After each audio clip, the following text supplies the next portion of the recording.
दोस्तों, इस दुनिया में जब एक माँ अपने बच्चे को जन्म देती है तो वो घटना उसके लिए सबसे बड़ी होती है। पूरी दुनिया उसके बाद उसके लिए बदल जाती है और वो अपना पूरा समय उस बच्चे की देखभाल के लिए लगा देती है। उस माँ को हजारों तरह की परेशानियां होती हैं, बहुत दर्द होता है, लेकिन बच्चे की देखभाल के लिए वो ये सब कुछ करती है। हमारी सोसाइटी में, हमारे समाज में हमने बहुत सारे मादाओं को, चाहे वो पशु पक्षी हो या फिर कुछ जानवर हो, जैसे कि बिल्ली, कुत्ता, गाय और भैंस, उनको जन्म देते हुए देखा है। लेकिन दोस्तों, हमारे आज के इस वीडियो में हम आपको कुछ ऐसे जानवरों, जीव जंतुओं के जन्म देने की प्रोसेस के बारे में बताएंगे जो कि आपने कभी देखा ही नहीं होगा। तो दोस्तों, इस वीडियो को आप आखिरी तक जरूर देखिए और अगर आप हमारे चैनल पर पहली बार आए हैं तो हमारे इस चैनल को जरूर सब्सक्राइब कीजिए और बेल आइकन जरूर दबाइए। तो चलिए शुरू करते हैं आज का ये सफर। दोस्तों, ये जो मेंढक आप स्क्रीन पर देख रहे हैं ना, इसका नाम है सूरीनाम टोड और ये दुनिया में बिल्कुल अजीब तरीके से बच्चे पैदा करता है। और जहां पूरी दुनिया में ज्यादातर जानवर या जीव जंतु अपने पेट से बच्चे को पैदा करते हैं, लेकिन ये अनोखा जानवर, ये अनोखा मेंढक, ये अनोखा सूरीनाम टोड अपनी पीठ से, जी हाँ दोस्तों, अपनी पीठ से बच्चे पैदा करता है। दोस्तों, ये बहुत ही अलग तरह की प्रोसेस होती है और इसको देखकर आप पूरी तरह से चौंक जाएंगे। दोस्तों, होता क्या है कि जब भी मादा अपने अंडे देती है और ये एक बार में करीब 60 से 100 अंडे देती है, उसके बाद क्या होता है कि जो नर मेंढक होता है वो सारे अंडों को इकट्ठा करके उन्हें फर्टिलाइज करता है और मादा मेंढक के पीठ पर धीरे धीरे जमा कर देता है। ये सारी प्रोसेस चलती रहती है और जितने भी अंडे होते हैं वो मादा मेंढक के पीठ पर जम जाते हैं और एक मधुमक्खी की तरह संरचना बना लेते हैं। धीरे धीरे क्या होता है कि जो मादा मेंढक की जो सतह होती है, पीठ की सतह, वो फूलने लगती है और वो सारे अंडे उसकी पीठ में अंदर चले जाते हैं। धीरे धीरे समय बीतता जाता है और करीब 4 महीने बाद उन अंडों में से बच्चे निकलने लगते हैं। सारे बच्चे उस मादा मेंढक की पीठ में ही पलने लगते हैं और जब वो 4 सेंटीमीटर के हो जाते हैं तो उछल उछल कर उसकी पीठ से बाहर निकलने लगते हैं। जी हाँ दोस्तों, उस मादा मेंढक के पीठ में बहुत सारे छेद हो जाते हैं और जितने बच्चे होते हैं उतने ही छेद से वो फुदक फुदक कर बाहर निकलने लगते हैं। ये बहुत ही अनोखा नजारा होता है और हमें कमेंट करके जरूर बताइए कि आपने कभी सोचा था कि इस तरह से भी किसी जीव का जन्म होता है इस संसार में। दोस्तों, कंगारू एक स्तनपायी प्राणी होता है जो कि ज्यादातर ऑस्ट्रेलिया में पाया जाता है। ये एकमात्र ऐसा जानवर होता है जो अपने 2 पैरों से बहुत तेजी से दौड़ सकता है और ये करीब 2 मीटर लंबा होता है। करीब करीब इसमें 90 से 100 किलो वजन होता है। लेकिन दोस्तों, जब बात इसके बच्चे पैदा करने वाली आती है तो वो संसार में सबसे अनोखी होती है। वैसे होता तो ये स्तनपायी है, लेकिन ये अपने बच्चों को जन्म देता है 2 चरणों में। जी हाँ दोस्तों, इसके शिशु का विकास होता है 2 चरणों में। सबसे पहले इसका बच्चे का जन्म होता है इसके गर्भ से और वो करीब 30 से 35 दिन अपने गर्भ में रहता है। लेकिन 30 से 35 दिन के बाद वो छोटा सा नन्हा शिशु जो कि पूरी तरह से विकसित नहीं होता है, वो गर्भ से बाहर निकलकर आ जाता है और अपने दोनों हाथों की मदद से जो कंगारू के पेट में जो एक थैली बनी होती है, उस थैली के पास पहुंच जाता है। उस थैली के पास पहुंचने के बाद जो मादा कंगारू में जो 4 निप्पल होते हैं, उनमें से एक निप्पल को पकड़ लेता है और पूरे साल भर तक वहीं पर उसकी धीरे धीरे ग्रोथ होती रहती है। दोस्तों, कंगारुओं में इस तरह का जन्म सिर्फ इसलिए होता है क्योंकि कंगारू जहां पर रहते हैं वहां पर बहुत सूखा पड़ता है, वहां पर बहुत गर्मी पड़ती है और उन्होंने इस सब से बचने के लिए अपने शिशु को नमी देने के लिए ये तरीका अपनाया है। बाकी का जितना भी जो डेवलपमेंट होता है शिशु का, वो होता है उसकी थैली में और वो कुछ कुछ समय के लिए भी बाहर निकलता है और वापस अंदर चला जाता है। तो दोस्तों, है ना बहुत ही अजीब तरीका कंगारू के बच्चे पैदा करने का। हमें कमेंट बॉक्स में जरूर लिखिए कि कैसा लगा आपको प्रकृति का ये अनोखा नजारा। वो एमनियोटिक ब्लेडर सहित बहुत ही स्पीड से गर्भ से बाहर आता है। बच्चा उसके अंदर पूरी तरह से पैक होता है, इसलिए हथनी क्या करती है, एमनियोटिक ब्लेडर से बच्चे को बाहर निकालने के लिए बच्चे को बाहर आने के बाद उसमें किक मारती है, जिससे कि बच्चा उससे बाहर निकल जाए और कहीं उसका दम घुटने की वजह से मृत्यु ना हो जाए। इसके बाद क्या होता है, कुछ ही देर बाद बच्चा बाहर निकल आता है और खड़ा हो जाता है। कुछ ही घंटे बाद बच्चा चलने भी लगता है। जी हाँ दोस्तों, इतनी ही तेज गति से हथनी के बच्चे बड़े होते हैं। दोस्तों, हाथियों को बहुत ही समझदार प्राणी माना जाता है। ये वो प्राणी होते हैं जो कि इंसान के सबसे अच्छे दोस्त भी होते हैं। जब इनको खुशी होती है तो ये जश्न मनाते हैं और जब इनको दुख होता है तो ये रोते भी हैं। दोस्तों, ये अपने बच्चों के साथ बहुत अच्छे से खेलते हैं और उनको पूरी तरह से ट्रेनिंग देते हैं। जब बच्चा छोटा होता है तो वो हाथियों के झुंड के साथ रहता है, उनके साथ खेलता है, उनके साथ पलता है और बढ़ता है। सी हॉर्स यानी कि समुद्री घोड़ा। दोस्तों, आपने बहुत सारी मछलियां देखी होंगी, लेकिन क्या आपने गर्दन वाली मछली देखी है? नहीं ना। तो दोस्तों, ये मछली गर्दन वाली होती है और ये अपने गलफड़ों से सांस लेती है। जी हाँ दोस्तों, अगर इसके बच्चे पैदा करने की बात की जाए तो वो भी संसार में पूरी तरह से अलग होता है।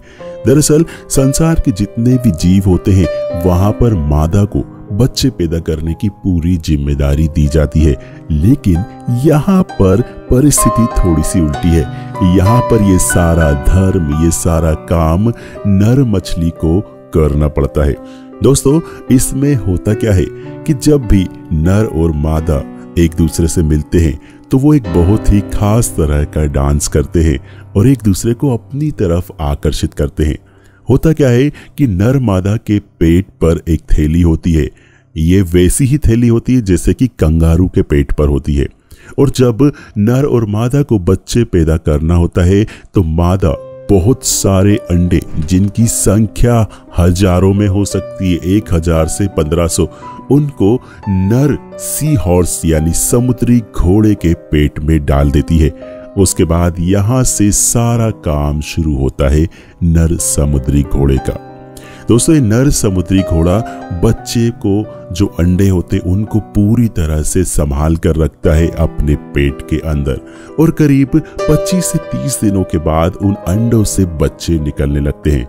जब उन अंडों से बच्चे निकलने लगते हैं तो नर सी हॉर्स का पेट पूरी तरह से फट जाता है और उसमें बहुत सारे बच्चे बाहर निकलने लगते हैं। दोस्तों, यहाँ पर हैरानी की बात यह है कि उन हजारों बच्चों में से केवल कुछ ही बच्चे यानी कि 50-100 बच्चे ही जीवित रह पाते हैं और बाकी सारे बच्चे मारे जाते हैं। तो दोस्तों, बहुत ही इंटरेस्टिंग है ना सी हॉर्स के बच्चे देने का तरीका? हमें कमेंट बॉक्स में जरूर बताएं। जिराफ। दोस्तों, शायद आपने इतना ऊंचा जानवर कभी नहीं देखा होगा। जिराफ की ऊंचाई करीब करीब 20 फीट होती है और इसके बच्चे देने का तरीका भी लगभग सामान्य अन्य जानवरों जैसा होता है।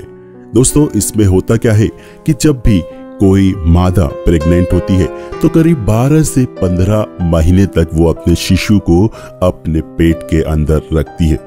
लेकिन दोस्तों, क्या आपने कभी सोचा है कि जब मादा जिराफ अपने बच्चे को जन्म देती होगी तो इतनी ऊपर से जब बच्चा गिरता होगा तो बच्चे की हालत क्या होती होगी? तो दोस्तों, ऐसा बिल्कुल भी नहीं होता है। होता क्या है कि जब 12 से 15 महीने के बाद जब मादा जिराफ अपने बच्चे को जन्म देती है तो वो खड़े खड़े ही देती है और करीब 6 फीट ऊंचाई से बच्चा गिरता है। आप वीडियो में देख रहे होंगे कि हो सकता है आपके मन में ख्याल आ रहा होगा कि इतनी ऊंचाई से गिरने के बाद कहीं बच्चे को चोट तो नहीं पहुंचेगी, लेकिन दोस्तों ऐसा बिल्कुल भी नहीं होता है और प्रकृति ने इसके भी एक नियम बनाए हैं, क्योंकि इतनी ऊंचाई से जब बच्चा गिरता है तभी उसकी पहली सांस चलती है, क्योंकि तभी उसको एक झटका लगता है और वो पहली बार बाहर की दुनिया में जन्म लेता है, बाहर की दुनिया में सांस लेता है। दोस्तों इसके साथ ही होता यह है कि जो भी गर्भनाल होती है वो भी टूट जाती है। इनकी ग्रोथ इतनी फास्ट होती है कि जन्म के कुछ ही मिनटों बाद जिराफ का ये छोटा सा बच्चा खड़ा हो जाता है और कुछ ही घंटों बाद ये जिराफ के साथ दौड़ने उछलने कूदने लगता है। तो दोस्तों कैसा लगा आपको जिराफ का जन्म देने का तरीका? हमें कमेंट बॉक्स में कमेंट करके जरूर बताइएगा। डॉल्फिन, दोस्तों डॉल्फिन का जन्म भी इंसान के बच्चों की तरह ही होता है। कई लोग डॉल्फिन को मछली समझने की भूल करते हैं, जबकि डॉल्फिन स्तनधारी प्राणी होता है। आपको बता दें कि डॉल्फिन मछलियों की तरह सांस नहीं लेता है, बल्कि डॉल्फिन मछलियां तो सतह पर आकर इंसानों की तरह सीधे हवा से ऑक्सीजन लेती हैं। होता क्या है कि जब भी मादा डॉल्फिन प्रेग्नेंट होती है तो वो करीब 10 महीने तक अपने बच्चे को अपने पेट के अंदर रखती है। यहाँ पर इंसानों जैसा ही सब कुछ होता है।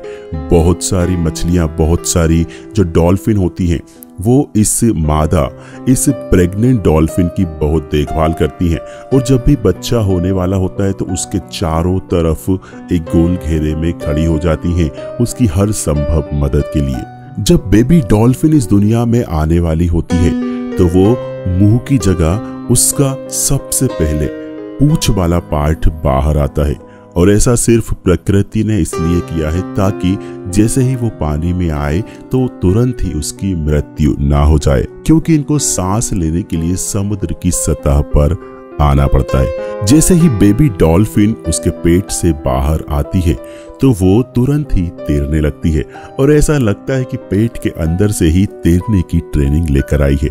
उसके तुरंत बाद ही वो अपनी मां के साथ तैरकर समुद्र की सतह के ऊपर आती है और इस तरह से सांस लेती है। दोस्तों यहाँ पे ये सारी मछलियां बहुत अच्छे से जश्न मनाती हैं नए बेबी की खुशी का, और माँ डॉल्फिन अपने बेबी की बहुत अच्छे से केयर करती है, बिल्कुल इंसानों की तरह। सी चिल्ड्रन, दोस्तों इस मछली में बहुत ही अनोखे तरीके से अंडों का फर्टिलाइजेशन होता है और उनकी देखभाल होती है। होता क्या है कि इसमें जब भी अंडों का फर्टिलाइजेशन होता है तो उसके बाद अंडे, वो बहुत सारे अंडे जो मेल यानी कि नर मछली होती है उसके मुंह में सुरक्षा के लिए रखे जाते हैं, और उसके बाद जब उन अंडों में से बहुत सारी मछलियां बाहर आती हैं तो वो नर मछली के मुंह से बाहर निकलती हुई दिखाई देती हैं। सुरक्षा के लिए इतनी सारी मछलियों को वो वापस से अपने मुंह में रख लेते हैं। स्लग्स में होता क्या है कि मेल और फीमेल दोनों ही तरह के प्रजनन अंग होते हैं। जब दोनों को बच्चे पैदा करना होता है तो ये दोनों पास आते हैं, मिलते हैं और एक दूसरे के प्रजनन अंग में अपने अपने स्पर्म डाल देते हैं। उसके बाद क्या होता है कि जमीन से थोड़ी नीचे जाकर ये अपने अपने अंडे वहां पर रख देते हैं।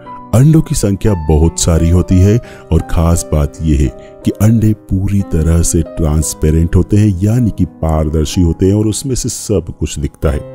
अंडे देने के बाद ये स्लग्स वहां से चले जाते हैं और कुछ भी उनकी देखभाल नहीं करते हैं। इसके पीछे वजह यह होती है कि जब भी स्लग्स को भूख लगती है तो वो अपने ही बच्चों को खा सकते हैं। कुछ दिनों के बाद इन स्लग्स के अंडों में से छोटे छोटे बच्चे निकलते हैं और वो भी पूरी तरह से जो मैच्योर स्लग्स होते हैं उनकी तरह से बन जाते हैं। तो दोस्तों इस तरह से आज के हमारे इस वीडियो में आपने देखा बहुत सारे जानवरों के, जीव जंतुओं के पैदा होने का तरीका। हम उम्मीद करते हैं कि हमारा ये वीडियो आपको पसंद आया होगा। वीडियो अच्छा लगा हो तो अपने दोस्तों के साथ फेसबुक और व्हाट्सएप पर जरूर शेयर करें और हमें कमेंट करके जरूर बताएं कि आपको किस जानवर के पैदा होने का तरीका सबसे अलग लगा या फिर आप उसके बारे में अभी तक नहीं जानते थे।